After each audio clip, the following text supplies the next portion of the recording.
Yes, a special treat for everyone out there. Games that I guarantee you haven't seen before. Why? Because I created them. No, well, maybe some people, new people to the channel may not have seen these. You'd have to go way back in my video feeds even to find anything like this, but I thought it was interesting. I have a few games, and it's all part of my portfolio that I have not finished and that either have been put on the back burner or I just like lost my mojo, I guess, into creating them. Like all the engines and everything like that were complete, and most of the content on all of them, I just wasn't motivated to actually make all of the levels and, you know, basically put in the grind to actually finish them. But you can comment down below on which one of these games maybe you thought was your favorite, or the one maybe that had the most potential. Because when I went back to them and started recording some footage to show you, I was picking up some good vibes from some of them, and I'm just like, hey, this game's got a lot of potential. Maybe I should get back to this one someday, but who knows? So we'll start with the first one. This one is called Mary Riley's Quest. Now, you may think, well, maybe you don't know who Mary Riley is, but this one I wanted to complete the trilogy of the Dr. Jekyll and Mr. Hyde series that I created, the one that started the whole thing, because that was the very first game I actually ever created. Then I created the remake to it, and I went from there, and I wanted to complete it. And so I wanted to do something that had a female protagonist, a female main character, kind of like Samus, right, from Metroid. And the game was going great.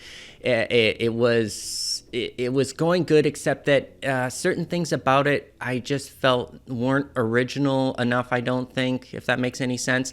The game went through so many remakes. Like, I remade the game from scratch in the whole engine, I think about 3 or 4 times. And after you do that and things just aren't clicking properly, I was like, oh, okay, I think that, you know, this game is done for now. I'm going to move on to something else. But if it wasn't for Mary Riley's Quest, there would be no Ninja Gaiden Masters Edition, because I used the engine from this game to create that one, because Mary actually does cling onto walls, and you can hit these little alien-like balls or whatever they are from here.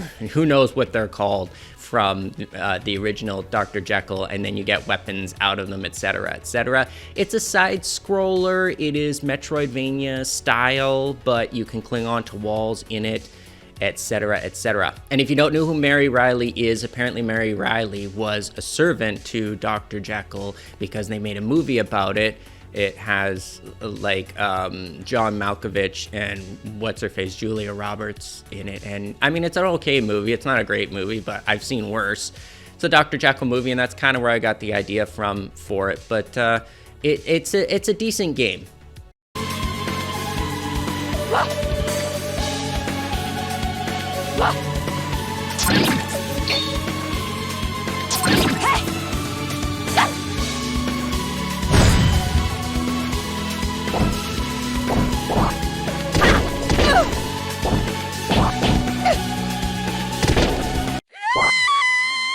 Next is Kung Fu Super Dubbed Master Edition, or some ridiculous title that I put on it. And that's because someone sent me some links to some videos, and they're old videos now, of people that were editing the Kung Fu game for NES, and they were making the Kung Fu guy actually run into all these ridiculous situations where he would like fight Zangief, or he would fight somebody from some other video games. It was just really weird, and I go, you know what, I could probably make this into a game.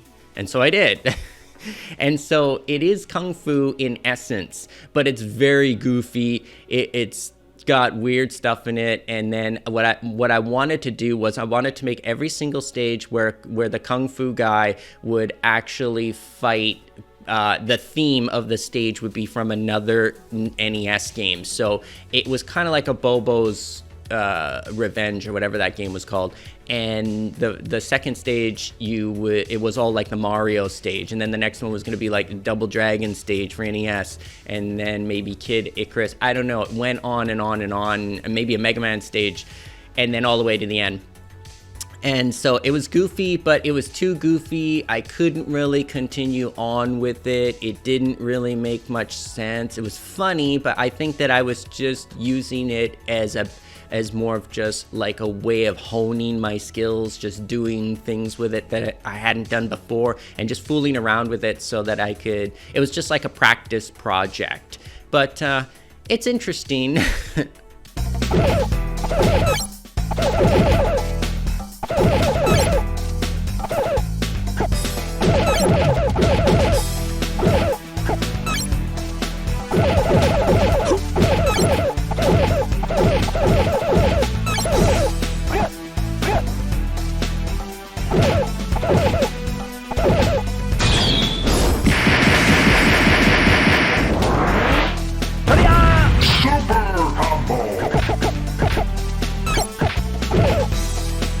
Bionic Commando 2 Top Secret Edition. Now this one again was an experimentation because I wanted to see if I could make the grappling hook work, because the bionic claw, whatever you want to call it, because the original game for NES was very unique controls, and I wanted to see if I could actually get it to work, because most of the time I've just been working with jumps. I've never worked with anything that had like a claw, and there was a few other things that I added to it too, like I'd never thrown grenades before or anything like that, so I wanted to practice with it and see if I could get it to work, and I did. And then I decided, well, the original NES game felt like your character was too stuck to the ground all the time, didn't feel right. He was just like magnetically stuck, and there'd be like a little box in front of him, he couldn't even get over it, and so I had to add a jump. Now, lots of people were like 50-50 on that. Lots of people loved it, and then other people were like, well, it doesn't maintain the aspect of the original, that's what made it so great, yada yada yada. And I'm like, well, it's barely a jump, okay? It's more of like a hop, but it feels so much more better in the game because it feels more like Spider-Man, or more like fluid or fluent, whatever word you want to use, and you could jump and then cling on to something. You could reach areas that you couldn't reach before by just using the claw aspect. And it was a sequel, that's why I called it Bionic Commando 2, and I also wanted to make it so that it actually had all of the censored stuff put back in, because the US version of Bionic Commando and the Japanese Famicom version are radically different in terms of they've taken out all of the Nazism stuff, so there's no swastikas, they don't talk about resurrecting Hitler and all that kind of stuff. I think they just call him Mr. Z or Mr. X or something like that, some stupid generic name, and I wanted to put all that back in because it's a big part of the game, and it didn't make much sense that it was censored anyway. I mean, we had Wolfenstein and stuff like that, and so many games where you fight Nazis have come out since then. So I wanted to combine it all together into one. Now, the reason why I didn't get back to it is because, I just lost motivation for completing the entire game at all, and it didn't feel that much more different than the original game. But if it wasn't for this game, we wouldn't have America's Retribution 1 and 2, because I used the engine from this game in order to create those two. So there's Bionic Commando 2.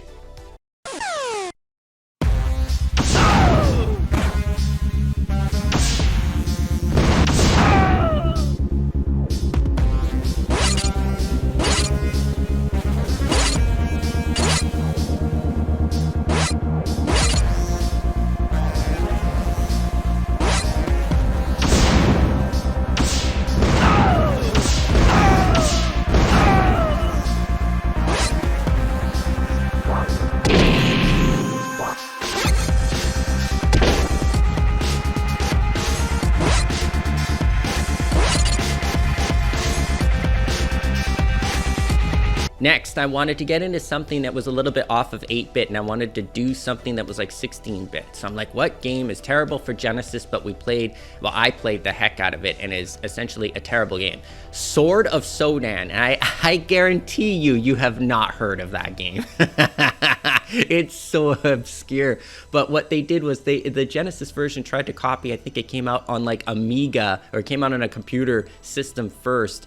And it's different than the Genesis one. They tried to copy it, but it seems like such an unfinished game. It is the hardest game aside from Gunsmoke, the arcade.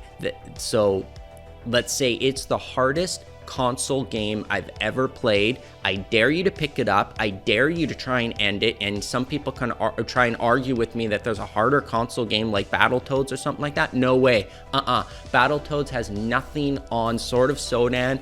It is broken for Sega Genesis. I never used the save state so many times in my life and was thinking to myself, this is impossible. You cannot end this game. They screwed up on it so bad that it is unendable. But I remember playing the hell out of it because of its challenge back in the day. Can you pass this one major impossible part, especially the part with the pits where you can't see them on the ground and you just die when you fall into them?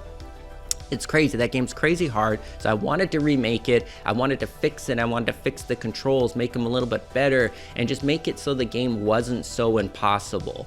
But it had potential, and it got me my very first chance to kind of work with something that was 16-bit rather than 8-bit.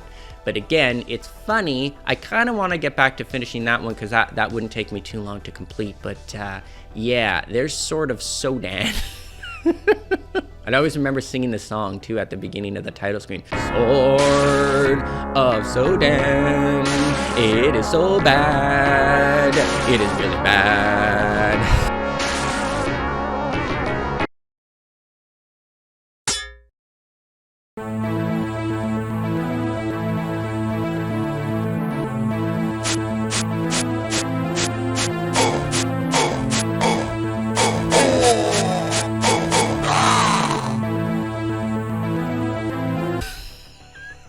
Next, now that I'm in a goofy, laughing mood, there was one that I started. You're gonna love this. It's called the Joe Biden Experience, and I hope I don't get banned from YouTube for this. But I wanted to create another political game, like America's Retribution, but because what's his face is not, I can't say his name, is not president anymore, but Biden is, right? So it's funny.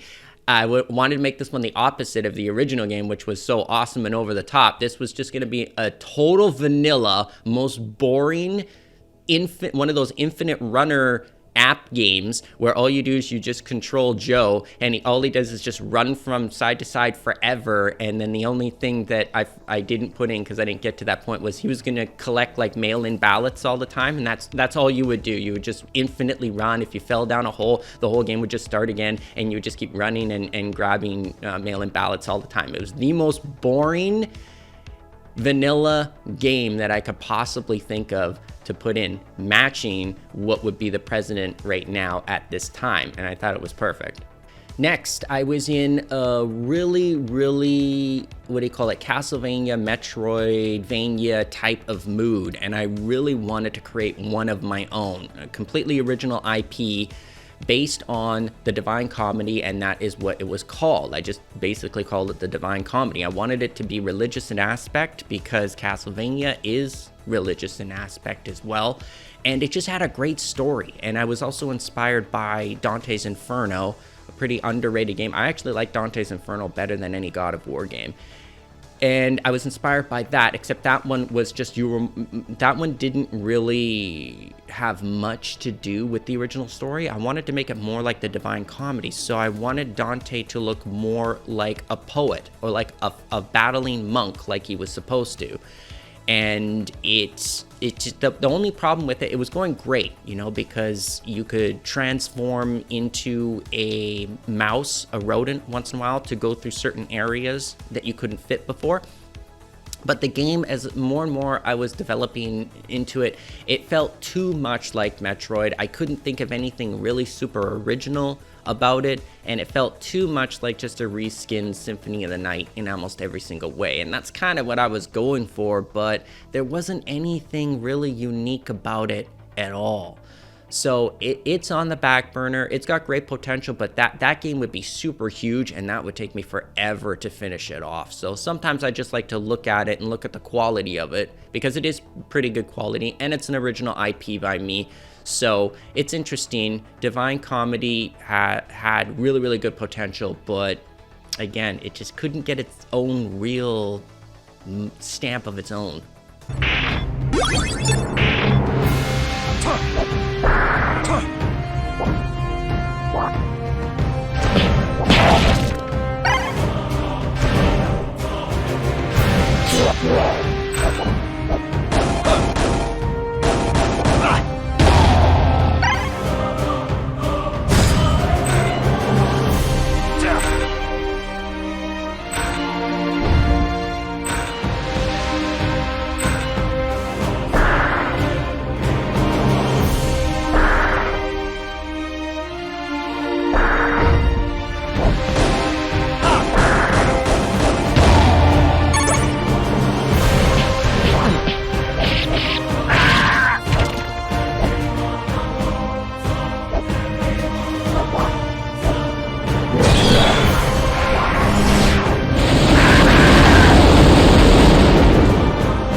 last on my portfolio list is Bloodbath Castlevania, and this is the whole entire basis for what Simon's Quest Rebitten was. I took that engine and I transformed it into Rebitten, but this is where it all began. It began with Bloodbath, and Bloodbath was basically an experimentation to see if I could get Castlevania, what do you call it, things to work in it. You know, like I wanted to try and see if I could get the whip to work, and especially going up and down stairs, it's a lot more difficult than what you think, but when you actually get it complete, you have the whole emphasis for what is Castlevania, and then it just goes from there. Just keep creating stuff. And it was interesting because I wanted it to be like you had to find keys on certain stages that were really, really big in order to progress through the door. So it gave you more of an exploration. So it wasn't really a Metroidvania type game, but I wanted to make the stages so big, like just one huge screen of a stage, that you were kind of forced to explore to find where the key was. You couldn't just beeline it straight to the door and then go to the next stage. And I wanted that was basically the premise for the whole thing. The story was great. I made it so that Alucard couldn't directly help you like he did in the original, Curse, Dracula's Curse, Part 3. So what he does is he gives his cloak, he gives his vampire cape to Belmont, and Belmont wears it so that he can perform certain powers and certain, crash abilities with his weapons and stuff like that.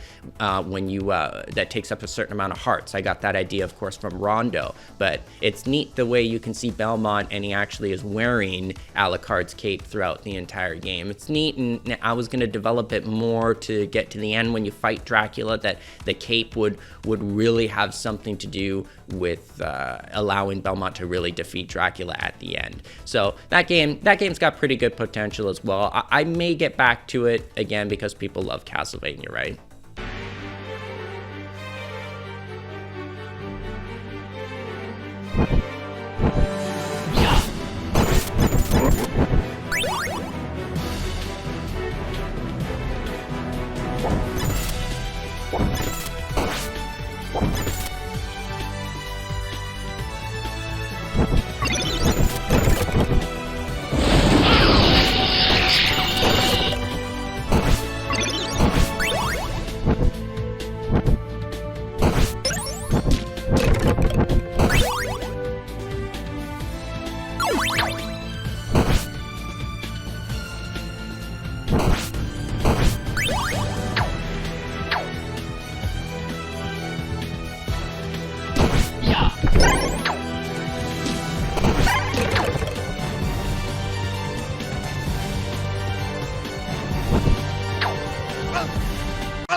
So there we go. I've showed off pretty much all of the games that I have in the back burner. There's another one. There's another more recent one, but I ain't showing that until a while from now, until Rygar is done. I do not want to spoil that, but trust me, it's mind-blowing. When I look at it, I get excited over it. It's a combination of everything from every single game that I've learned into it. It's massive, grandest game that I have created so far, and I can't wait to show it off. You guys are gonna just absolutely pee your pants when you see it.